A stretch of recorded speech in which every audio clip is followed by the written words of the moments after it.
సమాధానం లేకపోవటం వల్ల మనిషికి ఎన్ని అనర్థాలు ఉన్నాయో కూడా మనం నేర్చుకోబోతూ ఉన్నాం.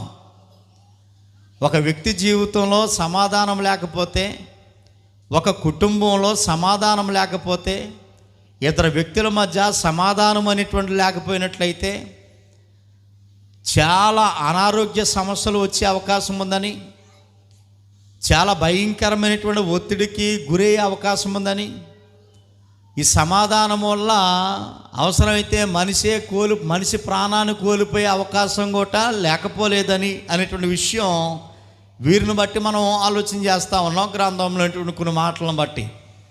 అందుకే మనల్ని ప్రశాంతంగా ఉండనిచ్చేది సమాధానము.